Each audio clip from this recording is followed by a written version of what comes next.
Welcome dear exam. आज हम पढ़े BANS 183 पार्ट 5 संस्कृति का बाजारीकरण।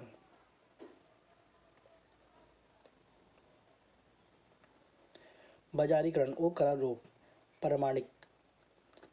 प्रामाणिकता की धारणा मेजबान समाज की संस्कृति के बाजारीकरण से निकट से जुड़ी हुई है और पर्यटन अध्ययन में बहुत चर्चा में रही है। जहां एक और यह तर्क दिया जाता है कि पर्यटन प्रामाणिकता अनुभव को बढ़ावा देते हैं, वहीं यह भी बताया गया है कि यह सांस्कृतिक संपादना को उपभोग्य वस्तु में परिवर्तन करता है, जिनके प्रामाणिकता रूप में विपणन किया जा सकता है। उदाहरण के लिए स्थानीय सांस्कृतिक वस्तु जो वेशभूषा, लोक व जाति कला और आभूषण के माध्यम से दिखाई देती है, अक्सर विशेष रूप से पर्यटन के उपयोग के लिए भी बनाई जाती है। अक्सर वास्तविक उपयोग में आने वाली मूल वस्तु से दूर होती है।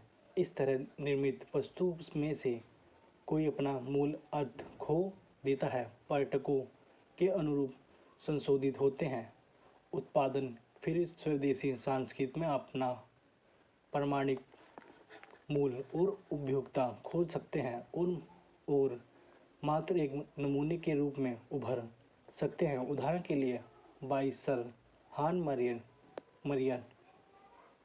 मारिया के सिर की टोपी को अभी भी उन्हीं की पहचान और महान सांस्कृतिक मूल के रूप में पेश किया जाता है। दूसरी ओर वास्तविकता यह है कि सिर की टोपी द्वारा अनुमानित पृष्ठ और सम्मान का प्रतिकृतम मूल अब हास्य और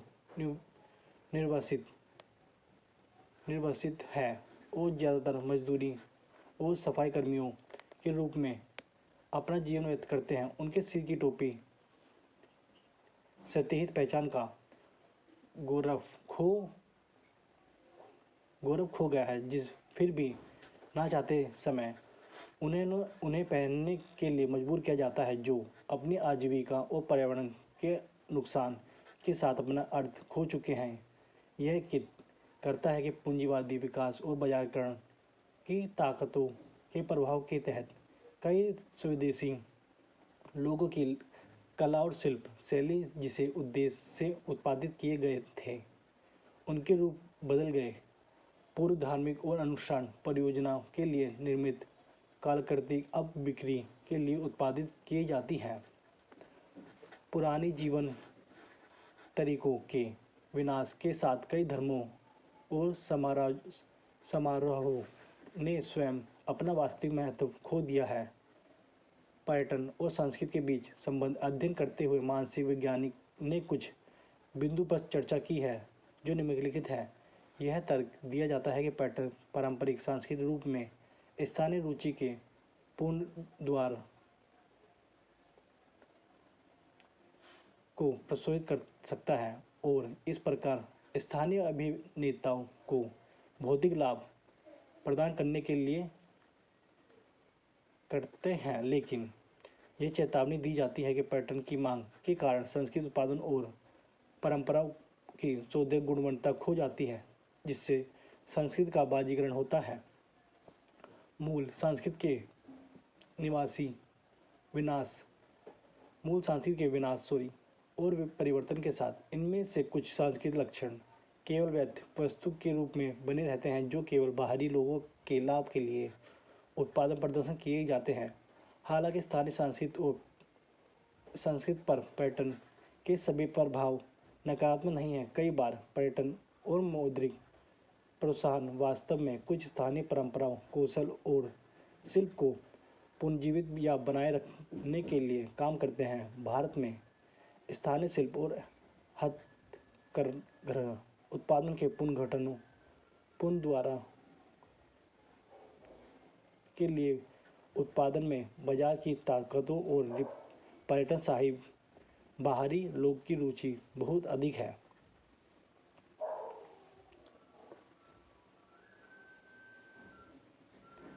पारंपरिक कला रूप को पुनरू द्वारा गेब्रन 1976 द्वारा कर्नाटकी इनुइट पर किया गया अध्ययन मेजबान समाज की कला और शिल्प पर पर्यटन के सकारात्मक प्रभाव का एक उदाहरण इनुइट के कला रूप में संशोधित किया गया है। मेजबान समुदाय द्वारा दिए गए नए विचार को शामिल किया गया है। उत्पादन का संस्करणात्मक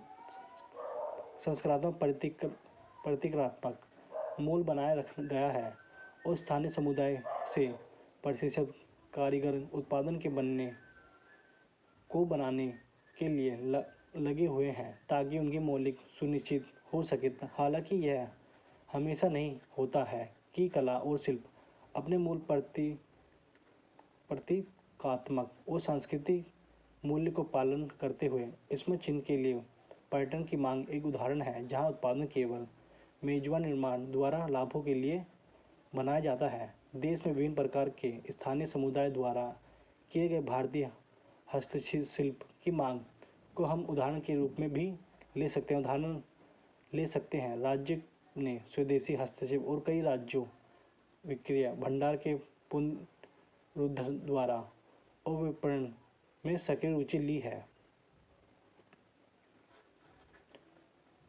आमतौर पर कला उत्पादन की मांग को देखते हुए यह एक बढ़ा हुआ उत्पादन होता है जो न केवल बड़े पैमाने पर उत्पादन और कला रूप में व्यवसायीकरण की ओर जाता है बल्कि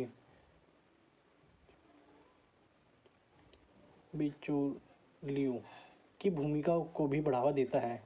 यह बिचौलियों उन उत्पादनों और उपभोक्ताओं के बीच मध्यस्थन के रूप में कार्य करते हैं जहां पर्यटन मेजबान बातचीत बहुत कम होती है। यह नहीं होती बड़े पैमाने पर व्यवसायीकरण की प्रभावी और बिचौली की बढ़ती भूमिका वर्णन इवास 1994 ने अपने शोध fair dressed culture tourism and corporate production in health wealth में किया है। प्रमाणिक प्राकृतिक आवासन या टूरिज्म आर्ट मार्क विकर 2001 का यह पैमाना पर उत्पादन पारंपरिक सामग्री और तकनीकों की कला है जिसमें बड़े पैमाने पर कारखाना में उत्पादन किए गए जा सकते हैं। स्थानीय बाजार में पर्यटन की खपत के लिए विपणन किया जाता है या यहाँ तक कि विदेशों में निर्माण किया जाता है। बाम एवं अन्य इन स्मारकों को गुलकर उत्पादन के रूप में देखा है, यानी ये ऐसे उत्पादन जो एक स्थानीय और वैश्विक हैं।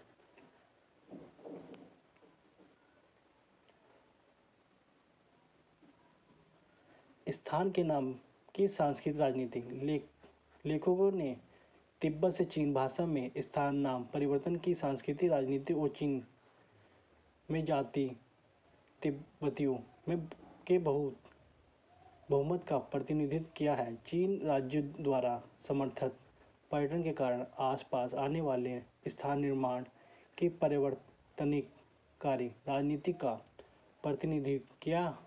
लेखक ने जानबूझकर पहले यहाँ तो तिब्बत या चीन स्थान के नाम का इस्तेमाल किया था, उसके बाद वैकल्पिक रूप से चीन या तिब्बत नाम का इस्तेमाल किया। उन्होंने उन सब स्थानों के लिए चीन नाम को इस्तेमाल किया जिन्हें आमतौर पर तिब्बत द्वारा भी जाना जाता है और उनका उपयोग किया जाता है।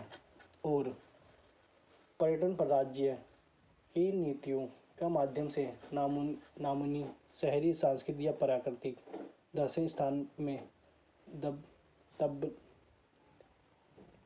तब्दीला हो गया है। जैसे कि लेखक द्वारा कहा गया है, ऐसे स्थान में दृश्यमान और संरचनात्मक परिवर्तन दिखावा दिया जो लगभग चीनी तरीकों से बदल गया है।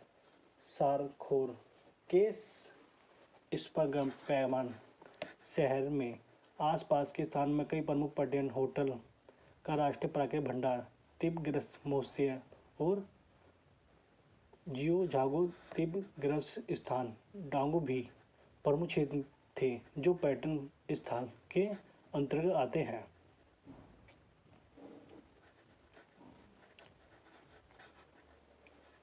पर्यटन के लिए सारखाग में बान मठों और वासी पूर्ण द्वारा पर्यटन शुरू होने से पहले बाहरी लोग या पर्यटन से प्रयोजन भिक्षुओं के अध्ययन या मठों में अनुष्ठान के अभ्यास के लिए उपलब्ध नहीं था। यह पूरी तरह से स्थानीय तिब्बत ग्रामीण द्वारा किया गया था। यहाँ तक कि बान मठों में पुनर्निर्माण की शुरुआत चरणों के दौरान इसी स्थानीय ग्रामीण आबादी की मदद से प्रबंधित किया गया था, जिसमें स्थानीय सरकार से शुरुआत समर्थन के साथ श्रम और वित्तीय सहायता शामिल थी।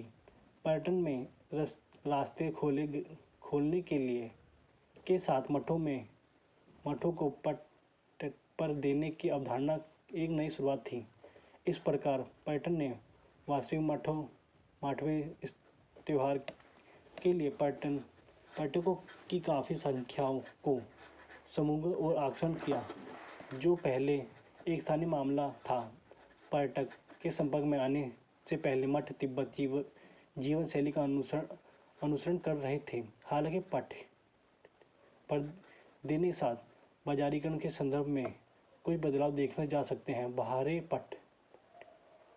पट्टे पर देने की अवधारणा ही बाजारीकरण का हिस्सा था।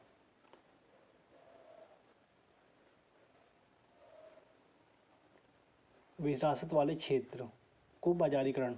अब देखते हैं कि क्या बाजारीकरण के यह पहलू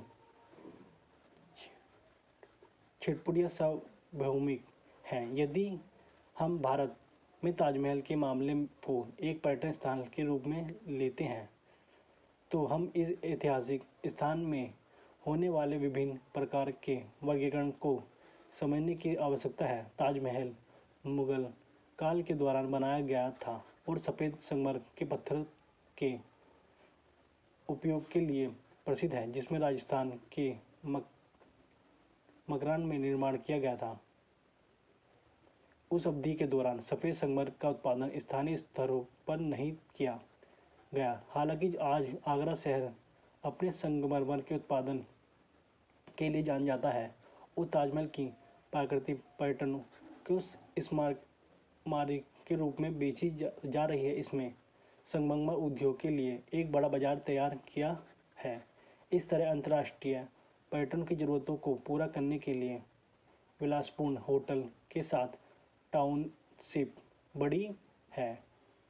स्थानीय लोगों के पास अपनी स्थानीय भाषाओं के अलावा अन्य भाषा कौशल भी होती है, ताकि वे पर्यटकों के साथ बातचीत कर सकें।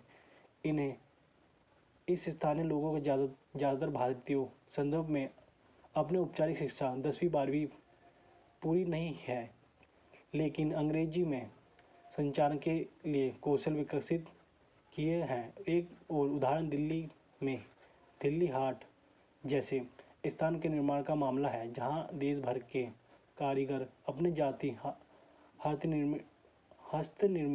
निर्माण उत्पादन को प्रदर्शन करने और बेचने के लिए इकट्ठा होते हैं। इसमें उत्पादन का भी विकास होता है। फिर भी पर्यटन एक स्थान या भारतीय संस्कृति के विभिन्न पहलू को अनुभव करते हैं। इस तरह अगर हम भारत के किसी भी धार्मिक स्थल का मामला उठाते हैं तो पर्यटन आकर्षण का स्थान भी है, तो हम वहाँ पर बाजारीकरण चिन्ह देखते हैं। इस उदाहरण में हम देख सकते हैं कि मेजबान संस्कृति और अनुष्ठान के हिस्से के रूप में संस्कृति का कौशल बाजारीकरण होता है। यह उदाहरण दिल्ली में निजामुद्दीन दरगाह एक सूफी संत का प्रथम स्थल है। जानने के मेरे व्यक्तिगत अनुभव से उद्धृत है। ये पढ़ लेना बाकी और